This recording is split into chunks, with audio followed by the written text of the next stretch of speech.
आप भी आ जाइए ना, आइए आप आइए ना। मोहन आप आइए, मोहन आइए ना। आप मोहन प्यारे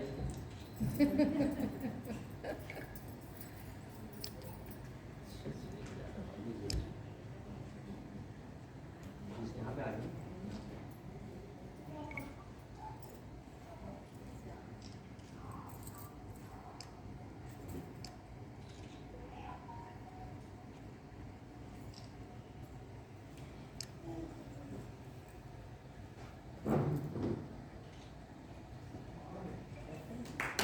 कृति का आज विमोचन हुआ है और भी कृतियां आपके द्वारा जो मानस में है, जिनको आपने लिखी नहीं है, उनको लिखें। और निश्चित रूप से जब आप सरस्वती का ये आह्वान करेंगे तो ना जाने कितने शोभा मोहन, ना जाने कितने सत्य प्रकाश आपके समक्ष रहने मिलेंगे, जो इस कृति को फिर से विमोचित कराएंगे और फिर से इसी तरह का लोकार्पण करेंगे।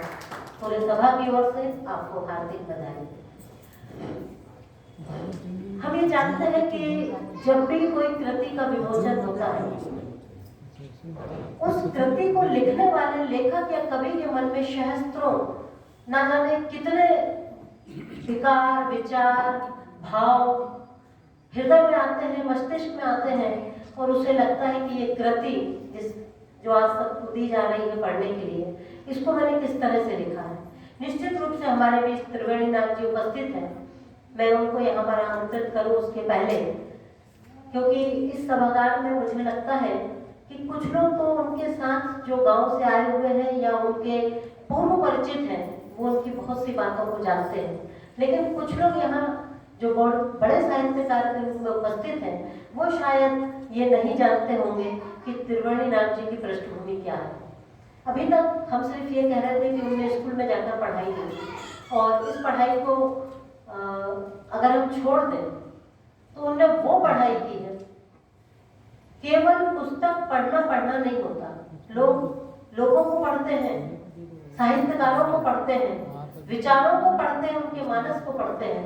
तो इस तरह से बहुत सारे अनुभव संग्रहित करते हैं और अपने लेखने की क्षमता से उसको उद्घाटित भी करते हैं।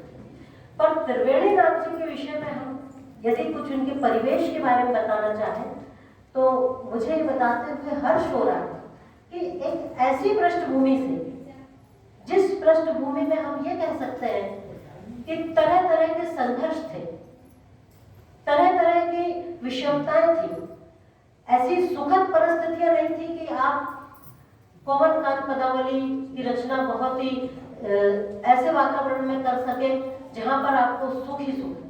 विपरीत परिस्थितियों के होने के बावजूद आप में वो क्षमता है कि आप इस तरह की कृतियों का अपने मानस से प्रणयन कर सकते हैं। जब शोभा मोहन जी ने उनसे कहा कि ये कृति हमको प्रकाशित करना है, तो उन्होंने अपनी समस्या बताई कि हमारे पास तो कुछ है ही नहीं लिखा हुआ, क्या किया जाए। फिर एक एक करके उनकी जो भी रचनाएं हैं, शोभा मोहन जी ने किसी लड़कियों को लगाया कि ये बोलती जाएंगी, आप लिखते जाएंगे। ये भी एक समस्या थी। आप देखिए कि ये जो कृति है, इसको यहाँ तक पहुँचने में कितने पड़ाव पार करना पड़े। फिर वो उस तरह से उन्होंने एक एक करके याद करके बताया बच्चों को, बच्चों ने लिखा, फिर ये इनके पास आए, फिर इसका जो भी संशोधन हुआ, फिर शोभा मोहन जी ने सत्य प्रकाश जी को खोजा होगा या जिस तरह इत्तेफाक से मिले होंगे, क्योंकि अभी पांडे जी भी कह रहे थे कि सज्जन को सज्जन मिलते जाते हैं और कारवां बनते जाता है। तो इस तरह की विपरीत परिस्थितियों में आपने इतना संघर्ष करा और इस रचना को यहाँ तक पहुँचाया, ये बहुत ही सुखद अवसर है। मैं एक बात और यहाँ उल्लेख करना चाहूँगी, पूरा सदन और पूरा छत्तीसगढ़ और बल्कि मैं कहूँ कि पूरा भारतवर्ष एक नाम से अवश्य परिचित है, और वो नाम है पंडित सुंदरलाल शर्मा जी का। ये सौभाग्य की बात है कि त्रिवेणीनाथ जी, सुंदरलाल शर्मा जी का एक प्रबंध काव्य है दान लीला, उसका गायन, उसका पठन, उसका वाचन इतना गरिमामय तरीके से करती हैं कि यदि कोई उसको जब सुनने बैठता है तो वो ये एहसास नहीं कर पाता कि कोई ऐसा व्यक्ति हमारे सामने वाचन कर रहा है जिसको पढ़ना नहीं है। ऐसा लगेगा कि एक धारा प्रवाह रूप में बड़ी तेजस्वी, बड़ी ओजस्वी वाणी के साथ इस दान लीला का कोई वाचन कर रहा है। तो ये सौभाग्य हमें भी प्राप्त होगा और हम भी उसका वाचन सुनेंगे। सबसे पहले मैं बहुत ही आदर और सम्मान के साथ निवेदन करना चाहूंगी आदरणीय त्रिवेणीनाथ जी से कि वे आए, इस कृति के बारे में, अपनी इस प्रतिभा के बारे में, अपनी कविताओं के बारे में, अपनी गायन शैली के बारे में एक सुखद और एक परिचय अपना यहाँ पर रखें, जिससे हम सब उसको सुनकर, समझकर इस कृति की महत्ता को और भी समझ सकें। एक बार जोरदार तालियों से त्रिवेणीनाथ जी का स्वागत है। सौभाग्य की नाम जिसमें मुझे यहाँ तक लाख खड़ा किया। धन्य है उस देवी को और धन्य है उसके देवता को, सदा अमर रखे भगवान। आज मौसम बदलने के कारण आज नहीं आऊंगी बोल रही थी, तब शोभा मोहन जी को डर गए कहीं आज उनको डंडे अंडे न पड़ जाए, इसलिए उनसे निवेदन किया गया कि आप आइए। भगवान श्री राजीव लोचन को अर्पित करती हूँ मैं तुलसी माला फूल से, और क्षमा चाहती हूँ मैं कुछ बोल न पाऊँ। माँ सरस्वती को फूल माला से अर्पण है, और यहाँ जितने बैठे भाई बहन, बेटी बेटा, नाती पोता, सबको जन के दर्शन। तो आओ एक गीत के माध्यम से बता। मन होते मोर उदासी तब धर के जाता बासी, बादर उठे हावे करिया नहीं दिखे मोर नगरिया, तभी आते मोला सुरता तो आते रे संगी सुरता तो, गेले पानी धरेले धैला, दरिया के पार में खड़े हम अकेला, गेले पानी धरेले धैला, दरिया के पार में खड़े हम अकेला, मोर पैरी के रोना झोना घटोंदा लागे सोना, दरिया के तेरे संगी सुरता तो,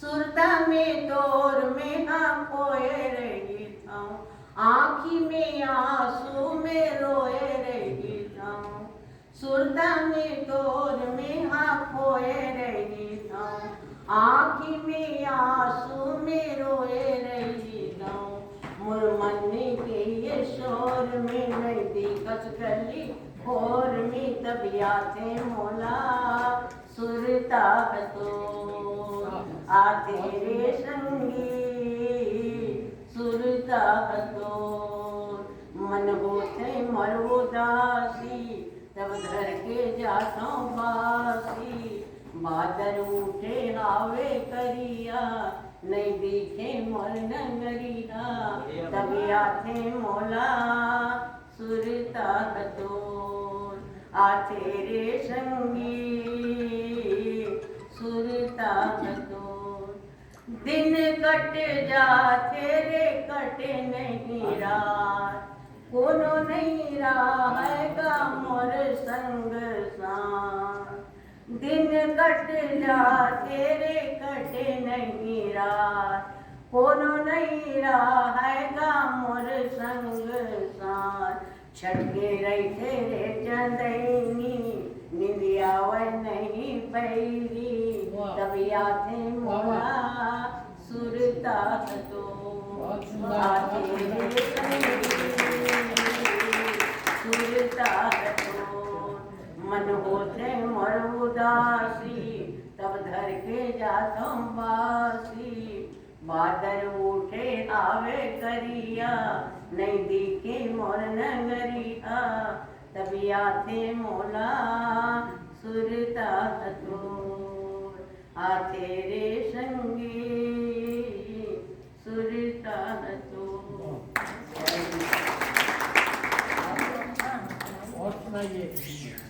छत्तीसगढ़ी में एक कहावत है, छत्तीसगढ़ी में एक कहावत है, लाज शरम लपाछू करता ढूंढी पेटला याकू, और देश की आबादी रोकना है तो नियोजन कर लेगा। गांव शहर देश में, गांव शहर देश में एकरे छे चर्चा, और वो तो देवा थे का नियोजन के खर्चा। हाथ में लटका है पर अब तो गांव गांव आ गए सरकारी न। अरे जाके देखते वहां का रवैया, और का जानते थे घर के रवैया। मनसरवक जी पर क्या, मनसरवक जी पर क्या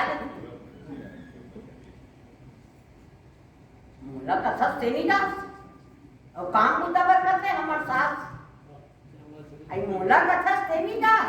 नहीं चकर चकर झन को ठाना ते नाई का सही तो लकप के हम अपना ले वो दूरी तक चाहिए।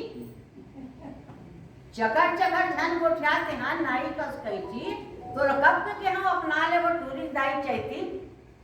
आई मोला कथा से नहीं जास, काम को तबर कथे हमर सास। अभी लिपू घर पोतना में तब भरहूं पानी कोटना में, अभी लिपू घर पोतना में तब भरहूं पानी कोटना में। पूतक मारे हाय हबरा, दिन के सुहारी तब रात राम को बोबरा। अब कतको कमावे लगल लौहा, तब ले सास रानी निकालते 5 पेड़ महुआ। और ये कमा का आगे रहता तरसिया, चूरे नहीं कहा था तो दे पसार बसिया। अरे भूता काम लेकर लोग ना हो गए जो जन ये भी पार के हो भाई अपना लेना परिवार नहीं तो ओकरो नहीं है बेला विचार टेंशन के तो बाहर देगा परिवार। तो भैया हो कमती करा लो अपन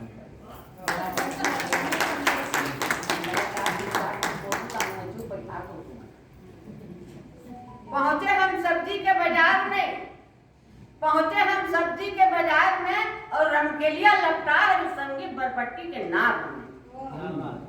पहुंचे हम सब्जी के बाजार में, और रमकेलिया लपटा है संगी बरपट्टी के नार में। तो चाल में कीड़ा पड़े है करेला नार में कीड़ा पड़े, चाल में कीड़ा पड़े है करेला नार में कीड़ा पड़े। लपट झपट बरबट्टी तक ठाड़ पड़े रमकेलिया, मुरई ह गड़े है, चाल में कीड़ा पड़े है और करेला नार में कीड़ा पड़े। लफा रहा है चेंज तो जिमी का